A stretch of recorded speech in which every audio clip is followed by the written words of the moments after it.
Clapper, does Mr. Putin have any assets in the United States? I don't know the answer to the question. Who would know that? Well, some component in the intelligence community might know it, or the FBI, but I don't know.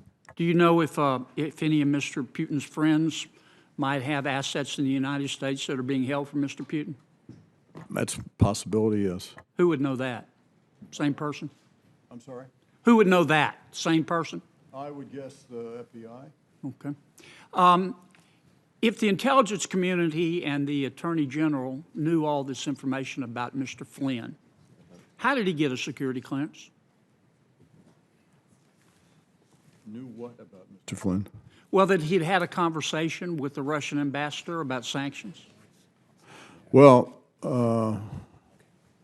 that was late. That was the 29th of December or so, or whenever that, Right. as reported in the media when that took place. January 19th, I think the president was sworn in, 17th, something like that. How did he get a security clearance?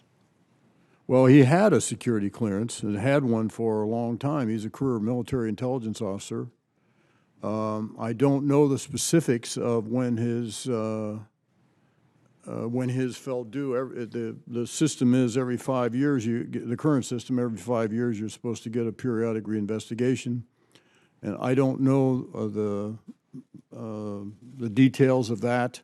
It would probably be done by his old agency, the Defense Intelligence Agency. But don't you have to get some additional double secret security clearance to serve in the White House? Well, yes, you do. And as I indicated before, Could I ask you how he got one? the process is done.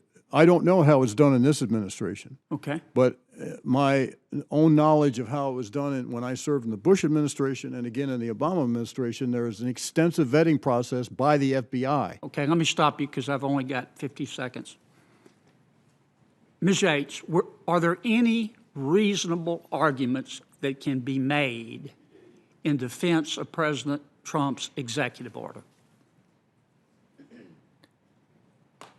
I don't believe that there are reasonable legal arguments that are grounded in truth that can be made in defense of his argument that the travel ban was not intended to have an impact, a religious impact, and to disfavor Muslims. So you believe that the arguments made by the lawyers who are now defending the executive order are unreasonable?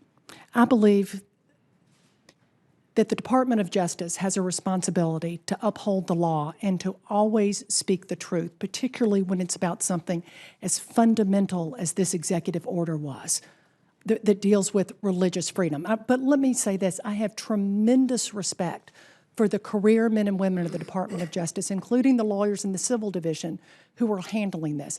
But their obligation was different than mine. They must make an argument if they can make a reasonable legal argument. As acting attorney general, my responsibility was broader than that, and I had to look beyond the confines of the face of the EO to look at the president's statements and to look at other factors to determine what was the actual intent here, and that was the basis for my decision. And for the record, different travel ban. Yeah, there's a